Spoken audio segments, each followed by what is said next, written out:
Hello and welcome back to my channel.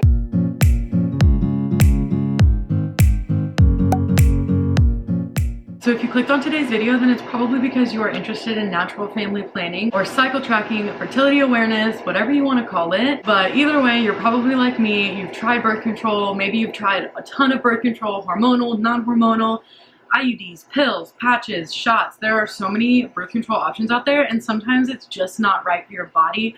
Doesn't mean you're crunchy. It doesn't mean anything other than the fact that you are in tune with your body and you know that it's just not working, but you don't want to have a baby right now, and that's fine. So we're gonna go in depth kind of about what I do for my natural family planning. There are other options to be even more like over the top or like extra careful when it comes to natural family planning. Aura rings that can help you people track their basal body temperature. I don't do all of that, but so far have been successful. I've been doing this method for over 100 days now. I know in the grand scheme of things that's not that long, but a lot of people have been doing it for years with success. So we're just gonna dive into it. We're gonna start from the beginning and just kind of go through my journey so far, and I'm gonna share with you the things that I know, and hopefully you will feel a little bit more confident that you can take on the task of natural family planning and get off of that yucky birth control that makes you feel horrible. Hello, this is Editing Alexia. I just want to really quickly pop in and say that I'm so sorry for the background noise. I'm still adjusting to the new house and figuring out where the best place to film is. We have a lot of window AC units. You might even still be able to hear one from this room, but I was trying to pick the room with the best lighting, and then it was like really loud and I didn't know until after filming. So I'm doing my best in editing to try to suppress the background noise, but it might make the audio sound a little bit funky. At the beginning of clips, you might kind of hear the fan like coming in and then dying off, because then the editing is like cutting it out. I'm working on it. I will figure out, hopefully by the next video, a better place to film, but just bear with me through this video. The contents of the video are good, but there is a little bit of audio problems, but bear with me, okay? Thank you. Mwah.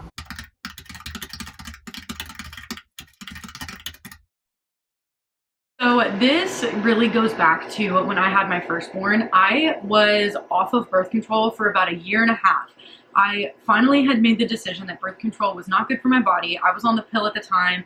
It was not good for my body. It was making me feel horrible, and I decided to get off of it, and was off of it for a year and a half of literally risking it. We were literally just pull-out methoding it, and ended up with our surprise baby number 1. And then after that baby, I was like, okay, I know that birth control is bad for my body. I don't want to do birth control. And so it was kind of the same thing where we were just like risking it, and we ended up with another baby literally 6 months postpartum. After my second baby was born, I knew that birth control wasn't going to work, but I was so determined to not have another unplanned pregnancy that I was like, I'm just going to try. So I got back on birth control for about a month, maybe a little bit more than that, and it was just an immediate decline. Like everything was going really well. My mental health was good, like things were good. Then I started my birth control at 6 weeks postpartum, and it was just a rapid decline from there. And I was super sick and nauseous, and I could go through the list of all of the things that are wrong with my body when I'm on birth control, but at the end of the day, I just decided that this wasn't working. So I looked into other options and finally had decided on cycle tracking. The first thing we're going to talk about is how effective is natural family planning or cycle tracking. And it can be up to 99% effective. If you follow everything strictly and the way that you should, it can be 99% effective. That is just as effective as other hormonal birth controls, and it is more effective than just using condoms. So if you pair that with using condoms, you're in pretty good shape as long as you're following what you should be following strictly and you know what you're doing and you've done your research. I will say, don't go into this blindly. Do your research first. You need to fully understand cycles, menstrual cycles, the whole thing, the whole cycle. You need to fully understand it. You need to understand ovulation. You need to understand how pregnancy works. You need to understand everything before this is going to be effective. So the first thing that I did was I started taking ovulation strips. I use Pregnate. I use a big bag. I got it from Target. It's like 20 bucks. It's a big bag. It comes with 100 ovulation tests and 50 pregnancy tests. This lasts me months. And I take a lot of ovulation tests. I don't just take a few. So it lasts a while. I think it's really worth it. You can get it on Amazon, Target. You can get it plenty of places, but I'll show you what the bag looks like. It's probably already been on the screen for a while. But I use the Pregnate ovulation strips, and they've been working really, really well for me. I think they're really good in terms of like budget friendly. There's plenty of ovulation strips out there that'll cost you an arm and a leg. You really don't need to do that. You know, everything is made the same. It's all detecting the same hormone. And so when you're taking ovulation strips, what it's looking for is the LH surge, your LH hormone, and it will start to surge whenever ovulation is approaching. Ovulation is considered to occur 28 to 36 hours after the start of the rise of that LH surge, and it's 8 to 20 hours after the peak. So it's really important to know. I feel like a lot of people kind of have a misconception about this. When your ovulation strip peaks, that is not when you're ovulating. That's when your LH has peaked. You will ovulate 8 to 20 hours after the peak.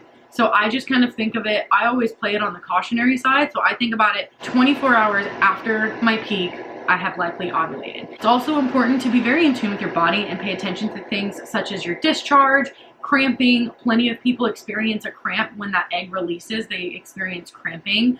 You might get all kinds of symptoms like nausea. Like you might get very common PMS symptoms when you ovulate. And if you're in tune with your body and tracking your symptoms, then you'll also be kind of clued into how long it takes your body after the LH peak for when you ovulate. But paying attention to your body and what your discharge looks like and things like that can also help you be aware of your ovulation. So after you have ovulated, after that 8 to 20 hour period after your peak, when you have ovulated, that egg is still viable for 12 to 24 more hours. That egg can still be fertilized for another 12 to 24 hours. So just because your ovulation has happened doesn't mean that you're in the clear. You have 12 to 24 hours that egg is still viable and you can still get pregnant after ovulation. So along with this information, it's also very important to know that sperm can live inside your body for 5 days. So 5 days before you've ever ovulated, if you have unprotected sex and there is sperm in there, or if you have sex with a condom and some leaks or whatever may happen, if there is sperm in there,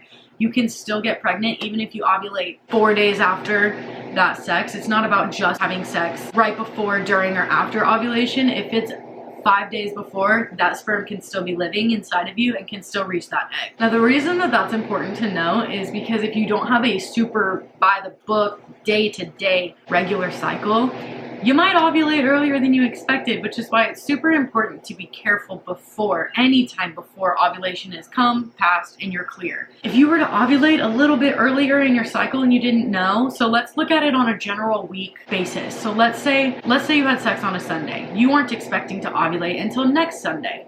So you think that you have a 7-day period, you think you're fine, it won't still be viable, the sperm won't still be living. Well, let's say that you end up ovulating early and you end up ovulating on Thursday. That sperm is still in there and is still living, and you can 100% still get pregnant.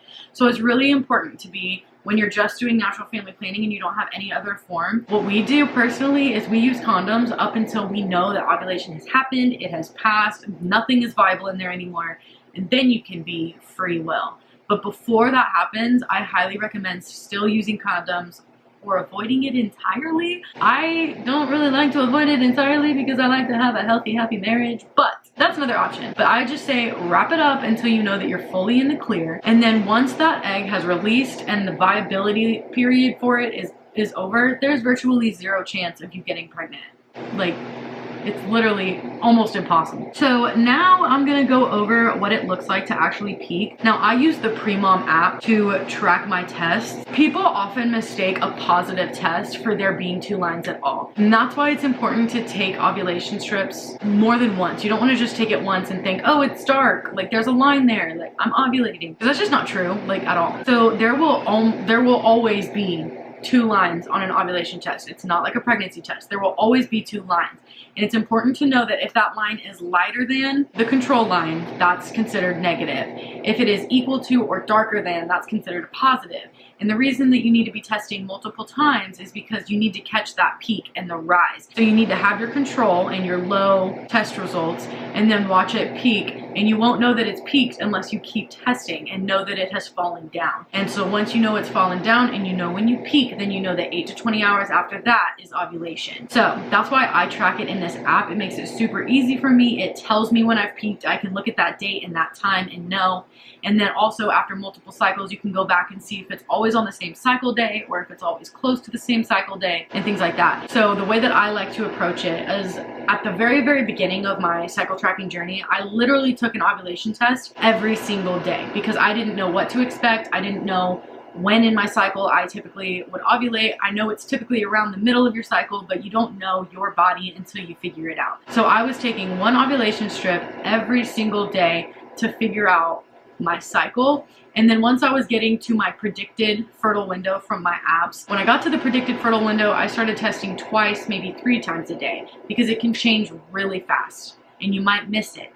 So when you're in your fertile window, I would test multiple times a day so that you don't miss it. And then once it's passed, once you have been testing multiple times a day and it's passed, then you can go back to testing once a day to make sure that those levels stay down and you know that you have ovulated, it's happened, it's done, okay? And then once you're doing that for a couple of months and you feel like you really kind of know your cycle, maybe your app is predicting correctly your fertile window and stuff like that, then you can kind of cut back on how much you're testing. And so then what I do now is I just test once a day for my fertile days leading up, and then once I know I'm really close and maybe I can already even see my LH rising and starting to get that surge, that's when I start testing multiple times a day. Because like I said, you don't want to miss the peak. You might miss the peak and think it hasn't happened yet because you didn't test enough.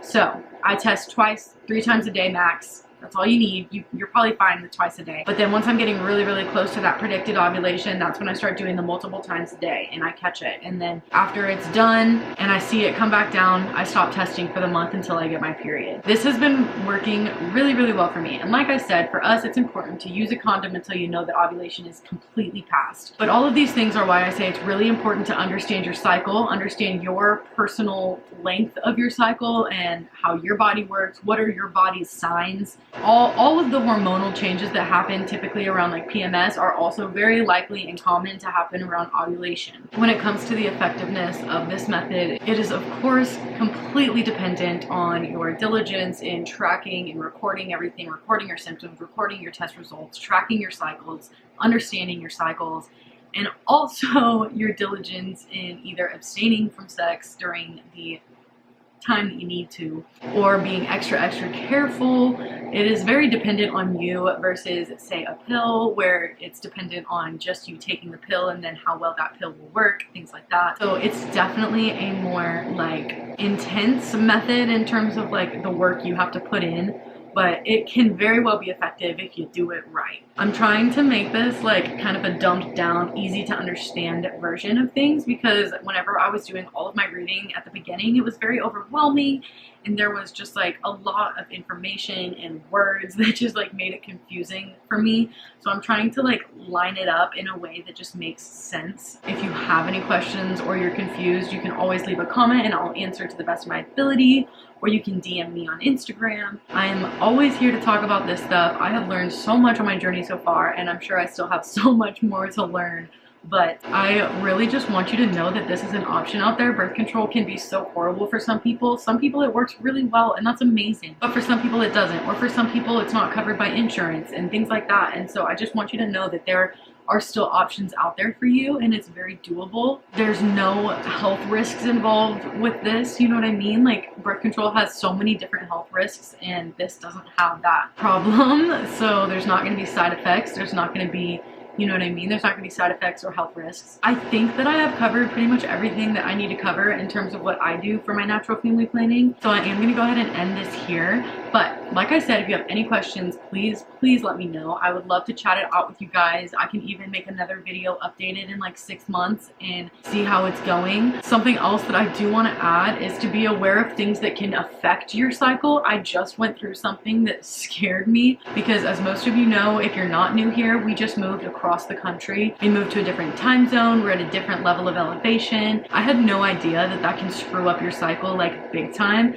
Elevation can postpone or even completely block out a period for a cycle. And even moving into a different time zone or going on a vacation in a different time zone or different elevation can mess with it. And the way that it made sense in my brain when I was reading about it is that your circadian rhythm and your menstrual cycle, best buds. They go hand in hand. And so when your circadian rhythm gets messed up, it messes with your menstrual cycle. So if you think about it like a spinner that you spin on a table and the top of it is small and the bottom of it is fat, right? When you're spinning it, the small one is gonna go a lot more times than the big one is gonna go, or the big part of it, you know what I mean? Think of the top of the spinner as your circadian rhythm. That's an everyday thing. Every day you have a circadian rhythm and you wake up, you go to sleep, it's your internal time clock, okay? And then the bottom, the fat part of the spinner, is your menstrual cycle. That's once a month, not every day. So the top is spinning every day. The bottom is the once a month, okay? And so when the top gets messed up and the circadian rhythm gets messed up, it confuses the bottom. Does that make sense? So when your circadian rhythm is thrown off, so is your menstrual cycle. Your menstrual cycle is like, well, where are we? What's going on? Where are we in the month? I don't know what's going on. And then your period can be late. My period this cycle is over a week late. And I was so scared. I was like, I don't even understand how I could be pregnant. Like, we did everything right. In fact, we didn't really even do the no pants dance. So I was like, there's no way that I could be pregnant. What is going on? I was so concerned. I was so confused. I was like, do I need to go to a doctor? Where is my period? What's going on? And then it came on cycle day 39. 39. I usually have my periods by cycle day 29.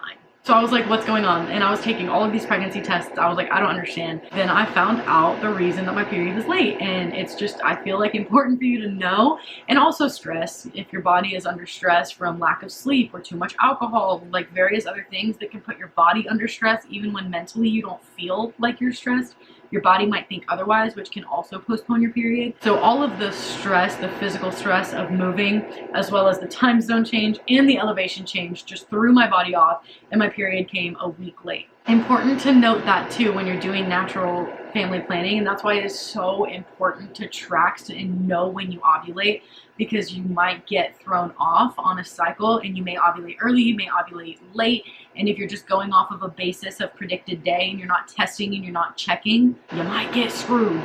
So very important to know that. But otherwise, if you have any questions, please let me know down in the comments below. Make sure that you do subscribe. Most of the people that watch my videos actually are not subscribed, and it helps me a ton. Liking this video helps me a ton. I love to be here for you guys. I love to share my journey with you guys, and I want to be able to keep doing this for as long as I possibly can. So leave a like, comment, subscribe, do all the things. I love you guys, and I will see you guys next week.